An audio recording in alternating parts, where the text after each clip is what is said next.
We are Degen Wrestling. We are not live, but we have a major announcement for all of you. As many of you know, Nia Jax has returned to the WWE. With Nia Jax's return comes the unbearable truth that Wrestling Weekly has become irrelevant. It is because of Nia Jax's horrendous wrestling acumen on her best day that we feel it best to replace Wrestling Weekly with our match of the week. We'll get into that a little later as to how it's going to work. But first, ladies and gentlemen, boys and girls, thank you so much for watching. My name is Nathan. He's Ben. It is time for the Degen Wrestling Podcast. And we're going to start off with something a little different because as I was perusing the wrestling news, I saw something that Lio Rush said that I wanted your opinion on. Okay. So he said that when he was in AEW, CM Punk pitched him on a manager. Okay. Lio Rush, a known talker, but Punk thought he needed a manager. Specifically, that person was Danielle Fishel, who was Topanga on Boy Meets World. Ben, how do you think this dream team would have went, and who would you want from Boy Meets World as your manager? Right? I think Lio Rush is on something. I can believe it, though. That's the thing. But, I mean, if there's somebody to have as your manager from Boy Meets World, it's Danielle Fishel. See, for me... But, the other choice... Yeah. Actually, other two choices. So I'm going to need two managers if I go with the other one. Okay. It would have to be Will Friedle. Yeah. And Mr. Feeney. Oh my god. Now, see, I wouldn't want Feeney as my manager. No. He's there to rein in. But the thing is, William Daniels is in his 90s. And what better way to have him as a manager and pay him money and to be able to hear the Feeney call than to have him as a manager alongside Will Friedle. So what I would do in that case, I would have him introduce Will Friedle. He would be as Eric Matthews all the way through. I would want Eric Can I have Matthews him as my... Can I have just Feeney as my personal ring announcer? Oh, 1,000%. Okay, then let's go with that. Because we can pre-tape that. We can blare it over loudspeakers. Yeah. Absolutely take Feeney as a... Like, the only reason I'm saying no to Feeney is, obviously, I don't want to subject William Daniels to that road schedule. But yeah, you're Eric and Feeney. I'm Eric. It is A-OK. That is just great. Yeah, but I really think Lio Rush is on something. Why? You don't think that he would... You don't think that Danielle Fishel would be in CM Punk's mind? No, I do think that. It just seems a little ridiculous for CM Punk to pitch that, but I mean, Punk wasn't in his right mind for a long time. No, and Punk is a known troll, and think about it like this. I believe she is a big wrestling fan, though. She is. Yeah. So, who knows? From there, we get to Billy Starks, who it just came out per Jeremy Lambert at Fightful Select, signed with AEW before finishing high school. Starks said, quote, "I'm going to be honest, I could have done anything with my life. I had a 4.6 GPA in high school, and now I'm doing college because I think you should have a brain no matter what career you're in. I chose AEW truly for my own benefit. I had many options in high school, which was crazy. I didn't graduate before signing a contract." She had signed a contract and still hadn't graduated high school. Then, a year later, she's headlined ROH Final Battle 2023, and she's 19. But who do you see across any company as the future of women's wrestling? Who do I see? Yeah. As the future of women's wrestling? Yeah. Across any company? Across any company, and you can have multiples. Well, I can name 3, and they're all in AEW, but I can also name a few more. Yeah, go ahead. Sky Blue. Yeah, I figured that much. Julia Hart. Billy Starks. Cora Jade. Roxanne Perez. I would say I haven't seen enough of Julia Hart to put her there. I would take her out and put Nikita Lyons in. Oh, I could also throw Nikita Lyons in there too. Yeah. And even Tiffany Stratton. She's been pretty decently killing it lately. She's been pretty decently killing it, but I don't know if she's a hard worker. So Valkyrie's pretty good. Yeah, there's a lot that women's wrestling has a very bright future. It definitely does. If you would book them properly. Okay. We're not talking about Britt Baker here. She's the president of women's wrestling. No, I'm talking about what's this? One freaking 5-minute match on a TV show that's 2 hours? Book your women better. Sean Ross Sapp of Fightful Selects has released new reports for Omos, Odyssey Jones, and Dexter Lumis, all of whom right now are healthy scratches on TV. I want to know which ones you believe, and maybe put your fantasy hat on a little bit. We'll see how these guys could be used. So first and foremost is my personal favorite out of these three, Dexter Lumis. Well, he's going to return at Royal Rumble, hopefully, and be in that Dexter Lumis corner. See, that's the thing I want for him, too. He's good to go. It's just WWE has had no plans for him. I think, and hear me out on this, I think he'd be great muscle for anybody. I think Indy Hartwell and Dexter Lumis, and I see dollar signs. I love Index. They're great together. Yeah. They're fantastic together. And it doesn't matter how you use Dexter Lumis because Indy Hartwell can talk. Yeah. So I don't understand. Absolutely. I don't understand why he's not being used. Especially when you're in a landscape where you need bigger guys in wrestling. Yeah, absolutely. Dexter Lumis is probably the most talented big guy. Like, even have him be a bit more muscle for DIY. Well, yeah. Because they have the whole Candice LeRae, Indy, Johnny Gargano, the way basically. It's just a matter of Tommaso Ciampa wasn't really in that, and throw Dexter. But you can throw Dexter Lumis in, get a little muscle there. I'm not sure you really need it with the Miz, but you do. Odyssey Jones was rumored to be involved at some point with Lashley's Street Profits, but he hasn't been seen. Would you use him like that? The thing about Odyssey Jones, he's really good. Like, really ridiculously good for a guy his size. Yeah. He's not Keith Lee level good. No. But he's really freaking good. But I just don't care about him.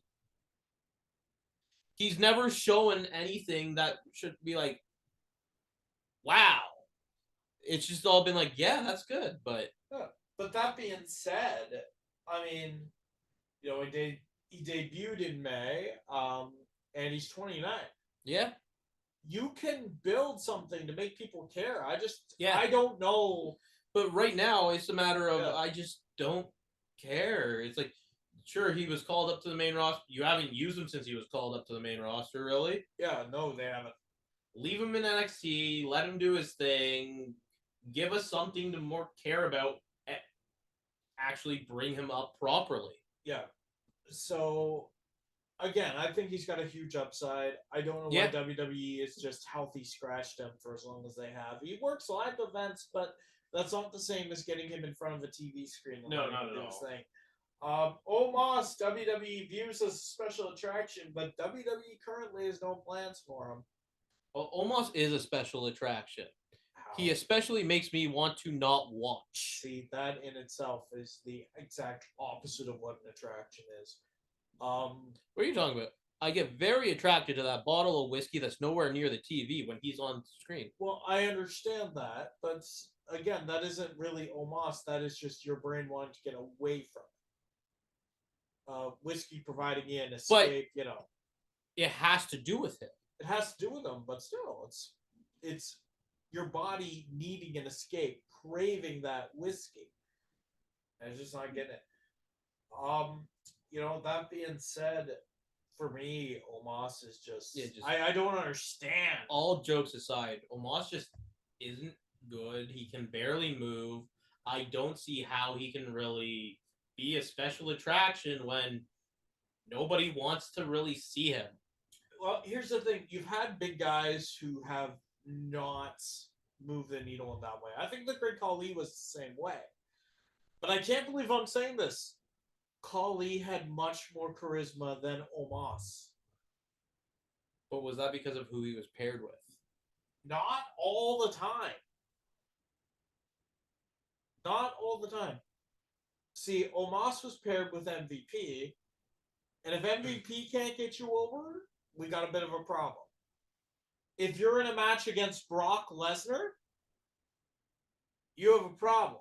Yeah. If you can't, especially if you're somebody of Omos's size, if Brock can't get you over, if MVP can't get you over, if Paul Heyman couldn't get you over, because even though I don't think that Paul Heyman was with Brock at the time, you have a problem.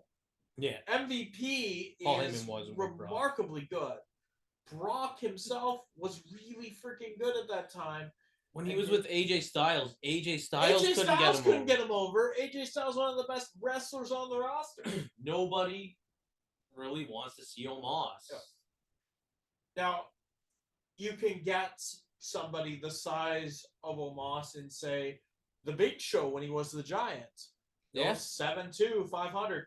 Big Show couldn't really move, but he could move more than Omos, and he knew how to carry himself charismatically enough to at least make people care about him to hate his stinking guts. Yeah. You don't get that with Omos. No. That being said, from one extreme negative to a positive, MJF got inducted into the National Jewish Sports Hall of Fame. Greatly deserved. Very much deserved. Yeah. Like honestly, not really much else to say about that. No. According to Fightful Select, Dom Mysterio signs what is believed to be a new 5-year contract. Am I excited? Yes, I am. But in your mind, does Dom deserve it? Oh, I think he absolutely deserves it. Yeah. If you look at Dom Mysterio, there has been no better heel in 2023. No. Than Dom.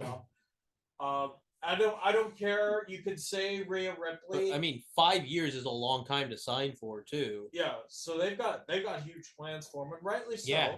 Dom is Dom is one of those upper mid card main eventers who is under 30 years old, and he knows how to work a crowd. Yeah. And most of it is not the fact that he's in the Judgment Day Rhea Ripley. Yeah. So the only downside I see to this is on Dom's side, where he's signed for 5 years at a steady rate where he should, and I'm hoping that there are increases in that year by year, maybe, but I doubt there is. I think Ray would watch out for that. How? He doesn't listen to his dad. Yeah, that's true. He's a bit of a deadbeat, but still. Yeah, Dom is a bit of a deadbeat. No, Ray. Oh, sorry. Ray. Sorry, I thought. Dom is like the angel child of the Mysterio family. I don't know about that just because of what Orton said. And if Orton's calling you a problem, you know that maybe you are the problem. No. Come on. Randy is obviously very biased. You know, he came up in the WWE when Rey Mysterio was coming up. And he had his issues with Rey Mysterio. Exactly. But time heals all wounds, you know. Randy Orton and Rey Mysterio obviously have patched things up to the point where Randy can afford to be a little bit biased. And I just don't think it's fair to have Dom Mysterio even work close to that. And speaking of Dom Mysterio, WWE obviously has high points for him because who is CM Punk's first match live event? Who is the person they're going to try to put CM Punk against? And I'm going to take a guess at this. Over? Jungle Boy. No, sadly, I'm sure they tried that. Damn. They just couldn't. Okay.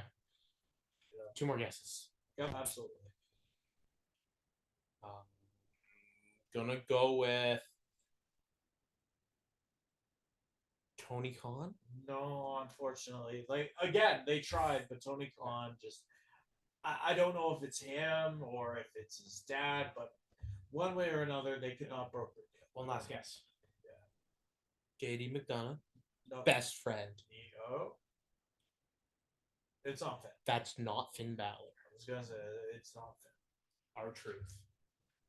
Okay, now again, the third guess was really close, but according to a lot of different reports, it's Dominik Mysterio.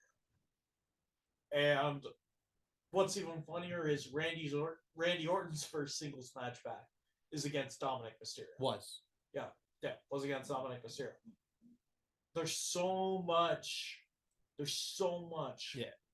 company weight in Dominik Mysterio, and it's so wonderful to see. Speaking of things that are wonderful to see, Charlotte Flair out 9 months with a torn ACL, MCL, and meniscus tear. Am I dreaming this? Is this embellishment on WWE's part, or is this real? My God. The issue I see here is a lot of people have returned from the triple tear within probably 4 to 6 months. So it depends how bad the tear is, how the surgery goes for her to actually be out for 9 months. She hasn't had the surgery yet, so... No. So, I think there might be a little bit of embellishment on the 9 months just to throw off the surprise, unfortunately. Oh. But I'm hoping that it is the 9 months or possibly longer, because anybody who watches us knows we cannot stand no-sell Flair. No, absolutely not. Speaking of which, Kenny No Balls out indefinitely. You know more than I do about this. Is he done? I don't think he's done, but he might be out for quite a while. The verticulitis is not something that you... No, it's not something you can really wrestle through. No. It's something you gotta take very, very cautiously. Yeah. Now, some of you may have seen over on TikTok my reaction to this. This is before we knew it was diverticulitis. Yeah. To that I say, that isn't a knock against Kenny No Balls. No, not at all. That is a knock against, one particular fan in his fan base, who I have to say, outside of the Kenny No Balls, is a pretty good guy. Good guy. Pretty good friend. Really good guy. Shout out Michael Fraser. Shout out Michael Fraser. But, oh my God, does it feel good to be able to report on actual legitimate Kenny No Balls news in any podcast form for once, and say that Kenny No Balls is out for a long period of time. The match with Jericho, I think, is definitely off. The tag team match. Yeah. And I think it could actually be good for Jericho, because I know with you, but for me, it felt like Jericho was just kind of going through the motions. I know you... Jericho has been a little bit stale in his last few feuds. How do you know about Jericho's feuds? I didn't say pube, I said pew. Yeah. But, okay, so Jericho smells. Like, how do you know that he's got BO? I mean, he wrestles a lot, he sweats. Yeah, fair enough. But he also takes baths in orange mimosa. Hoping that maybe he'll take a little time away, because absence makes the heart grow fonder. And really, Jericho has been the one constant in AEW since at first. Not true. Really? Jon Moxley. See, I don't really consider him a constant. He is somebody who got screwed. So, he actually had an interview not long ago. Yeah. I can't remember who it was with, but they asked him, so when are you getting that vacation? And he looked at them and said something like, don't know if I'm even going to take it now. Yeah. But I wouldn't say he got screwed from that. He's a company. Like, he has been really great for AEW The only time I'd say he got screwed is that match that he was supposed to do in the UK where they were like, no, we need you here for this. I think he was screwed. Get the man his damn vacation. I think he's not taking it at this point based on his decision. So that's what it sounded like in the interview. That being said, it's time for a new segment. Before we get to anything else, it's our match of the week. Now, the rules for this segment are simple. We want to see in the next calendar year, so December 2023 through December 2024, who is going to be our wrestler of the year. I know we're cheating a little bit by starting it now, but at the end of the day, it's mainly an excuse for Ben to torture me because he knows I can't have Shawn Michaels as my wrestler of the year with this format, despite my protests. Yeah, and so the rules for this are that they have to be an active wrestler. Yeah. We're mostly doing WWE. Yeah. We may see some AEW stuff. We may see some other stuff that we both have seen. Yeah, for the week. We have to agree on it. Yeah. It doesn't have to be the best match that week. No. It just has to be one that stands out the most to us. Yeah. Or really surprised and shocked us. Yeah, it can be... It's not about being the best all the time. It's about having those outstanding moments that really draw you in. Yeah, therefore, it's the match that we can take and show somebody, take a look at this. Like, don't get us wrong. Sometimes it will be the best match this week. Otherwise, someone like, say, Seth Rollins would probably never get on it because we always expect him to have a good match. Yeah. But this week, this our best match, and I am so happy that it came down to this. We had a bit of a debate between one other one. Yeah. So, do you want to talk about our debate, or do we just want to announce? I'm just going right into it. Go ahead. It's Imperium versus DIY and The Miz. Yeah. So another thing that I will say about match of the week is we don't necessarily have to agree on the reasoning behind why it's the match of the week. No. We just have to agree that it's the match of the week. Yeah. This time, though, I think you and I are both in agreement. The reason absolutely. is it's The Miz juggling two storylines and doing it flawlessly. Yeah, absolutely. And The Miz has been nothing but great lately. Yeah. Fans are behind him, like, ridiculously. Yeah. As a face.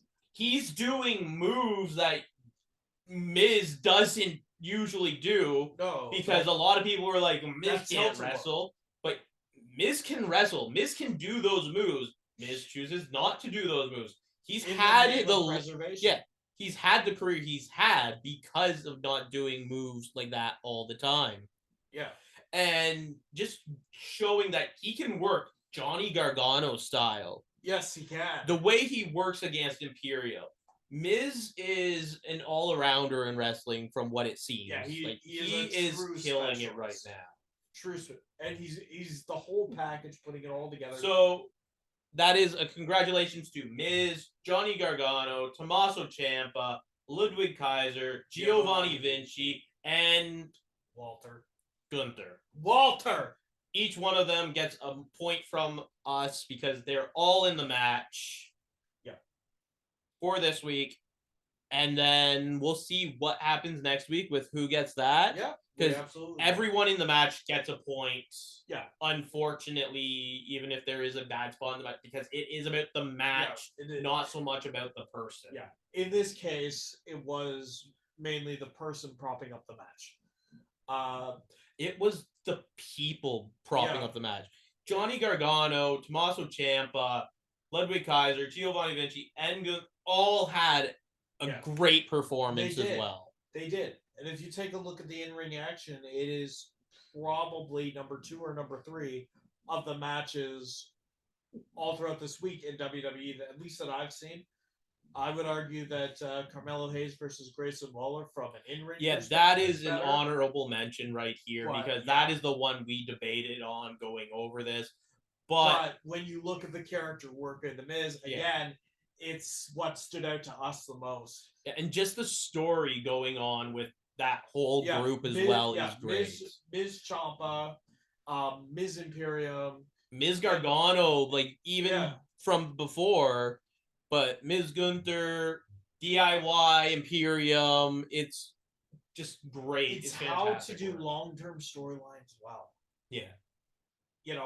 Give us a taste of all of that. Let us do it. Was also just really nice seeing Miz team up with Johnny Gargano in Cleveland. Yeah, it felt so wrong and so right. Yeah. The only thing missing was Dolph Ziggler. Yeah. But we're not going to get that, are we? No. Mark Briscoe takes offense to WWE on Fox's tweet about them boys. Bobby Lashley and the Street Profits. Ben, what are your thoughts? Oh, I know nothing about this. Okay. Go on. Okay, so basically what happened is the Street Profits won a tag team match. I believe it was it may not have been last week, but last Friday. Okay. And there was a tweet put out by WWE on Fox just saying them boys holding up, and it's Bobby Lashley holding up Montez Ford and Angelo Dawkins' hands of victory. Dem Boys was a slang term often used for Jay and Mark Briscoe. Yeah. So Mark Briscoe tweeted out that whoever okayed this needed to be hit on the head because he thought it was disrespectful because Jay and Mark Briscoe had I think it could have been Jay Briscoe's last match for all I know. It was Jay and Mark Briscoe versus FTR. Okay. On AEW around the same time as this tweet went out. Yeah. So all I have to really say to that is things get used in wrestling over and over. Yeah. Like there have been 3 Nature Boys. I count 2, but I can easily see 3. Yeah. So this first one you're thinking of that's not Ric Flair, Buddy Rogers, he inherited that from somebody else. I can't remember what his name was. So been 3 Nature Boys. Gimmicks get used, names get used. Honestly, you just gotta get over it. Now I understand where he's coming from. Like that's his brother. Yeah, I understand where he's coming from and things like that. But it wasn't used in any way to really disrespect, from what I can tell. No. Like, if you don't know that there's ill intention behind it, you can't assume there's ill intention behind it. Yeah. I think this is more that somebody lost their brother. Yeah. More so than the act itself, because the act itself, I'm sorry, it's innocuous. But saying them boys has been set to many different things. Yeah. It's not like they had a trademark of it. No. But on the flip side of things, like let's play a little bit of devil's advocate here. It is his brother. It was a very difficult death to the point where it shocked not only AEW, it shocked the wrestling world. Impact, the rest of the wrestling world. I think saying that was insensitive, sure. Yeah. But is it anything to go and blow up your own Twitter? The thing about that is the person tweeting it as well might not have known anything really. And they unfortunately, they could have been WWE on Fox's PR person. Yeah. Who does not necessarily know anything about wrestling. It's sad. It points to maybe WWE on Fox PRs. Yeah. Because I don't know if it's a WWE thing or if it's a Fox thing that runs that account. It's hard to say. Either way, yes, it's insensitive, and for me personally, I'm terribly sorry. I can't say get over it because I don't know what it's like to lose a brother. I do know what it's like to lose, an uncle who was like a brother. We know what it's like to lose people. We both do. Yeah, and it rips you apart. It does, but you gotta be able to separate some things here and there. Like, I don't see how that should affect just because you don't know where the other person who's saying it's coming from you don't know that they know anything really about you, even if they are in the wrestling industry. Unfortunately, not everybody knows everybody or of everybody in wrestling. That being said, you need to just take it back. Maybe think about the other side before you take offense to something. Before you tweet out. And I don't think that's just for WWE. I think that's for everything in general. Yeah. We are so quick as a society to take offense to things. And I'm a person that is very hard to take offense to anything. Yeah. That being said, dude, WWE on Fox PR, I don't care who you are, please do a basic check. Dem Boys could easily be found on Google if you search Dem Boys in wrestling. That being said, that's a different issue entirely. Maybe don't take offense to words. Yeah, that too. Words only have power if you give them that power. AJ Styles returns on SmackDown. He attacks LA Knight and makes his title intentions known. So he went after the Bloodline and LA Knight. Ben, what are your thoughts? I love it. Yeah. I love that AJ Styles is having something to do. I love that LA Knight's having something to do. And I love that phenomenal forearm. And he's a freaking tweener. We never get tweeners anymore. And he is so jacked. Yeah. Everyone seems to be returning jacked. You give him rest, and dear God, WWE needs an offseason if you're coming back looking that good. And Orton has looked really good in any match he's had, be it Raw, SmackDown, what have you. It's absolutely great. Braun Strowman reveals that Nicholas is 6'5". Now, this is big news for Nathan in particular. Yeah. So he was very gutted when they had to hand over the tag team champions. Yes, I was. I didn't care that Nicholas was 9. Put him in there and make him defend it because it made Braun Strowman more likable. A lot more likable. Plus, I mean, Nicholas in there with Sheamus and Cesaro just as an image is great. I want to see them do it again.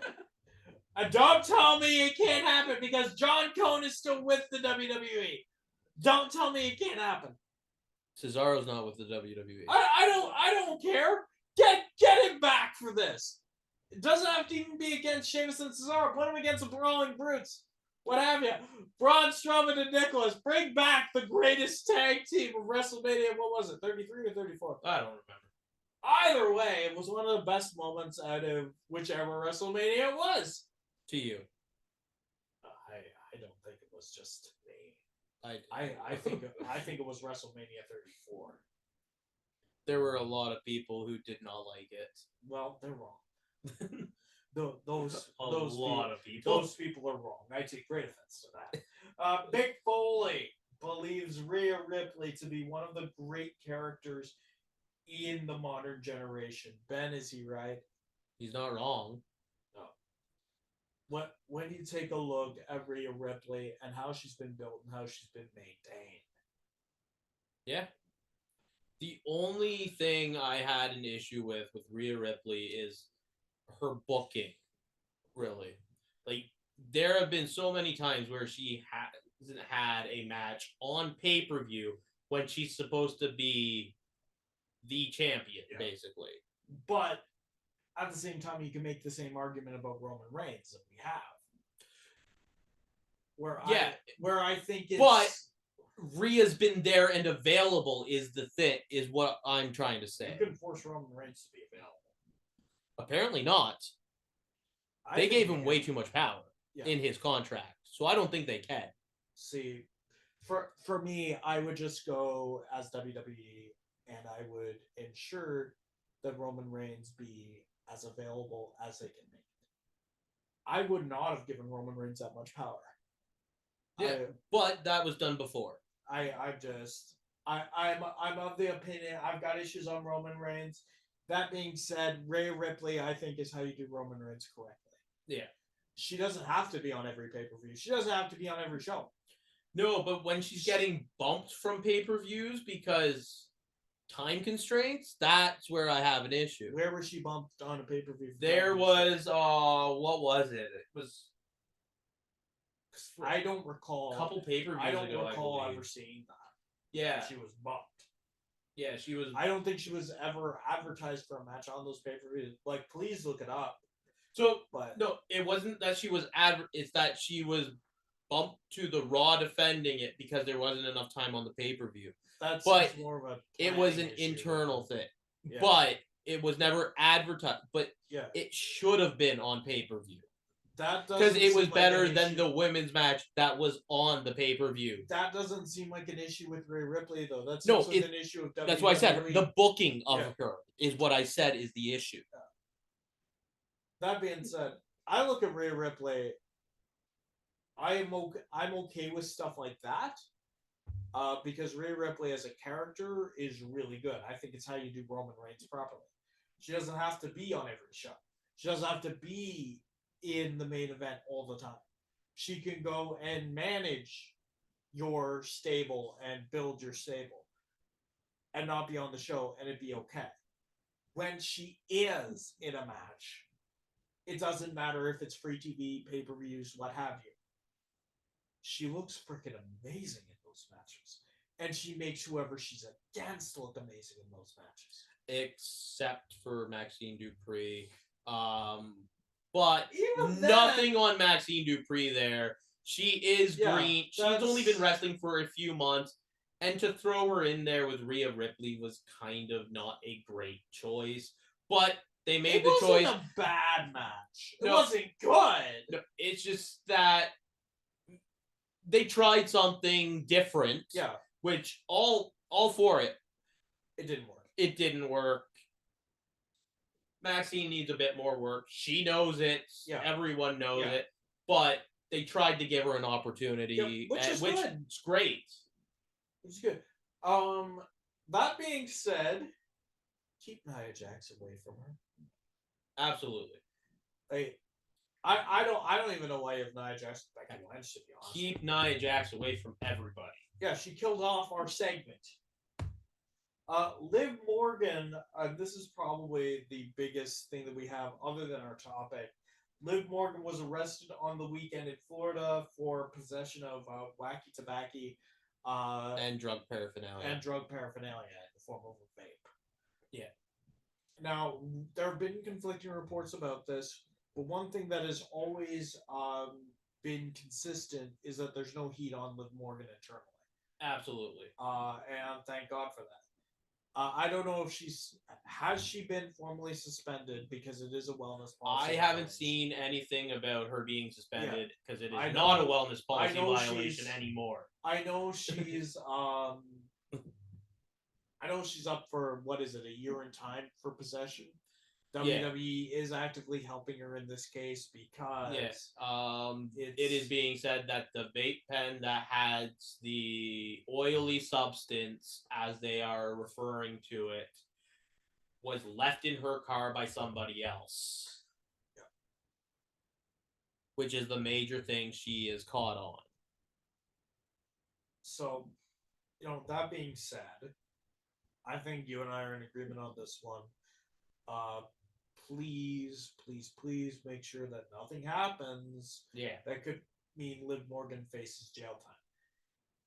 Something like that. We've seen wrestlers' careers gone way off for arguably the same thing. Yeah. Make sure this it's not happen. A big deal what she was having. It's good for WWE to defend. Thank God for that.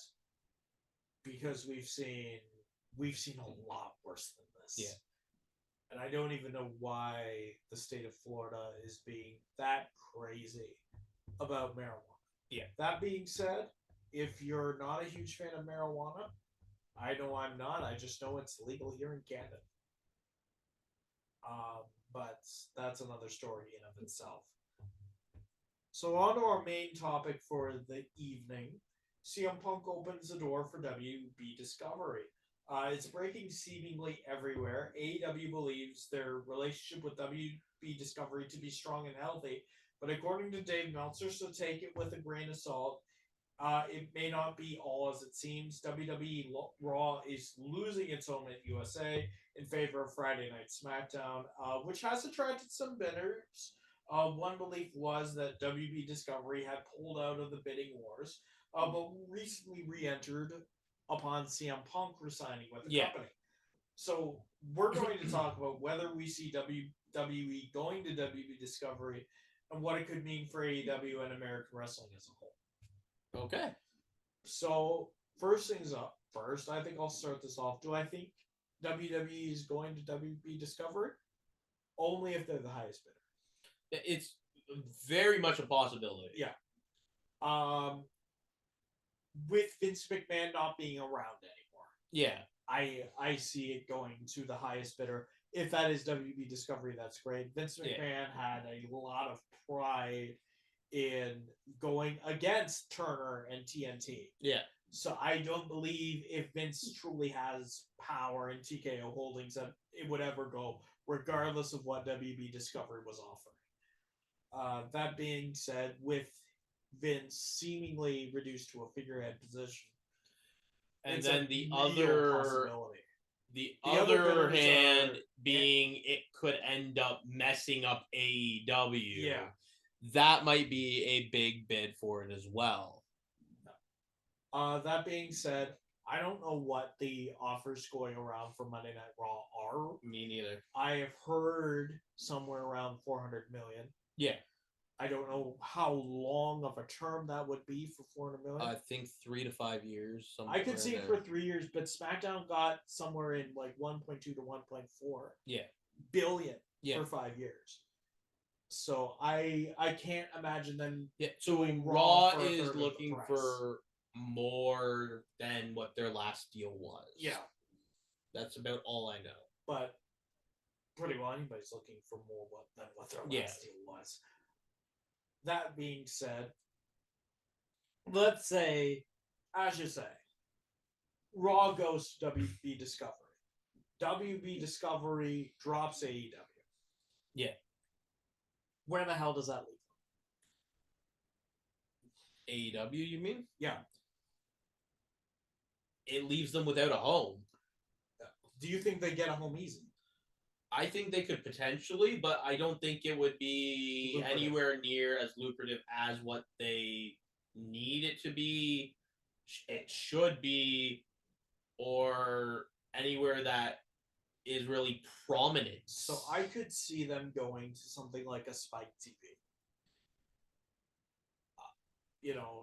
Spike TV, maybe Paramount would do something, because I know CBS maybe can look into something like that. But that being said, I think the big thing for it would probably be like a streaming service at that point is what it would need.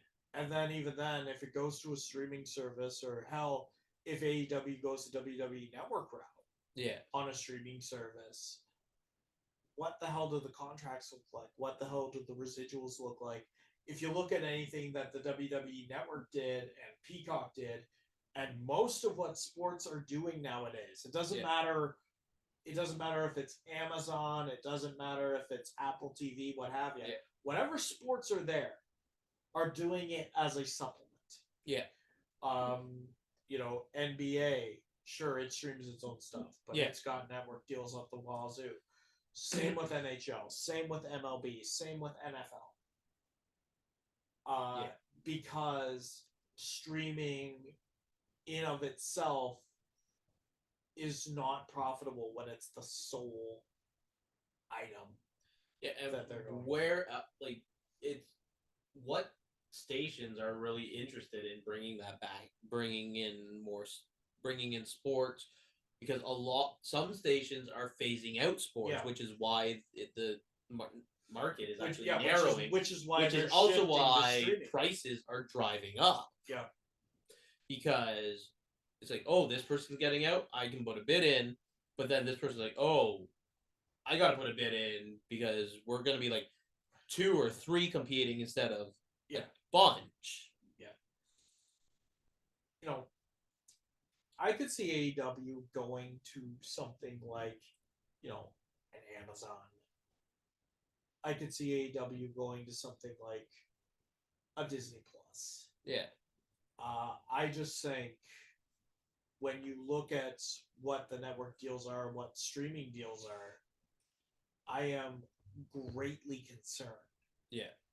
For AEW's future, because when you look at how much of the money that Tony Khan has used in order to get AEW to where it is, which all power to him.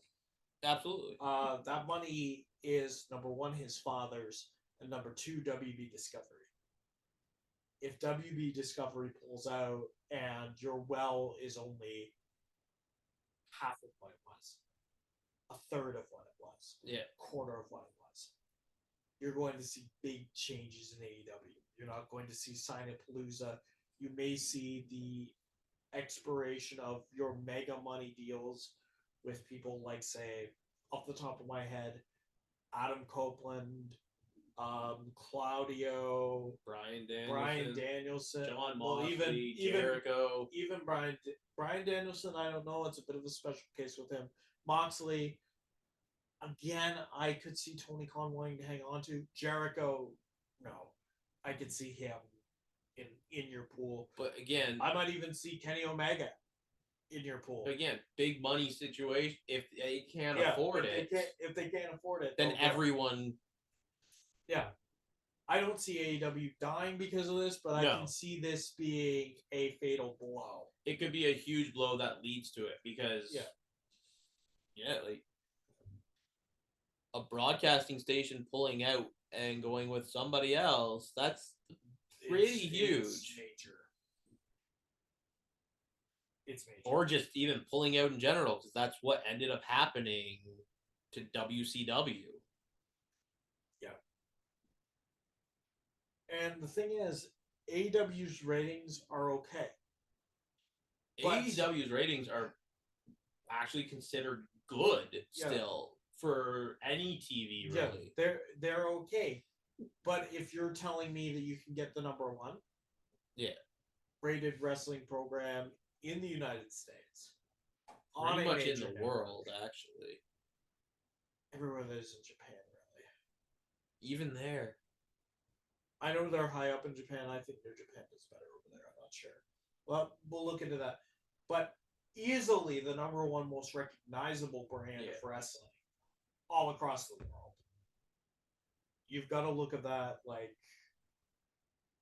if you have to, you have to. It's a business sort of thing. And unfortunately, I don't think that AEW has done enough on TNT or TBS or any of the WB Discovery networks to really cement themselves as something that needs to stay. Yeah. It can go. It's not the case of, let's say, WWE's pedigree on the USA Network, where it was and has been consistently the number one rated show across cable television for its time slot. Absolutely. You know. Here's the other thing too. Let's say the bubble bursts on AEW. They're not able to keep everybody. Yeah. Is this good for Impact? Is this good for GCW? Is this good for NJPW? It's because hard to say because AEW drove competition. Yeah. That could end up being bad for everybody without that extra competition there. It could be bad in the United States. Yeah. But would it be bad in Japan? It's hard to say. That is something that is much more like New Japan has gotten a lot more eyes on it because of AEW. Yeah. But that being said, those people that have got more eyes on New Japan, they aren't necessarily leaving New Japan. No, but it means that the U.S. market is no longer putting that into Japan, which means there's not going to be more new eyes really as much. Yeah. I can see that. But that being said, what does it mean if you've got somebody, let's say, like a Bryan Danielson or a Kenny Omega that is now without a home and needs to go to New Japan? I don't care where you are. I think that's going to be a huge boom. Yeah. I think if AEW can't find somebody on the level of a TBS or a TNT, I think somebody with, say, a TV deal with Impact would drop them like a bad habit. Yeah. For AEW. Absolutely. I think this could have a trickle or a ripple effect that could feasibly hurt wrestling in the United States, but wrestling in other territories outside of North America, I could see this being a huge bonus because you've got your talent from AEW that are now without homes. Yeah. And there's only so much money to go around for your Will Ospreays, your Bryan Danielsons, your Adam Copelands, what have you. And it's just really hard to say what's going to happen or what could happen without it happening. Do you think it happens? One way to find out. Just off the cuff right now, do you think it happens? I really couldn't say. I don't think it does. I don't think it does because I think somebody will try to outbid WB Discovery. I don't know who that is, but like, what are the other stations that are even really? So we've got some of them are streaming services. Yeah. You've got Comcast out there bidding, sure, yeah. But I've heard Amazon, I've heard Disney, I've heard WB Discovery for a little while. Those are the three that I know of outside of, let's say, Comcast. Don't believe ABC's put it. I don't think so. Well, ABC is kind of Disney, isn't it? Well, they're owned now, but yeah. If it were Disney, it would be Disney Plus. Yeah. And think about it like this too. Other than Amazon, which is a complete beast in of itself. Yeah. If you've got WWE going to Disney Plus, their Peacock deal ain't running out till 2026, bro. No. So really, you're getting the live rights to stream Monday Night Raw. Yeah. That's it. Yeah. That's not nearly as attractive as, say... But they are open to moving... Like WWE they would be open to moving everything... Yeah. And I'm sure they'd be open to moving everything in a couple of years. Yeah. But... Please keep Raw on Mondays. It makes everything so much easier and the tradition so much better. He's right. That being said, thank you guys so much for listening to us. If you want to find us, look for Degen Wrestling on TikTok. And we'll see you here again next week.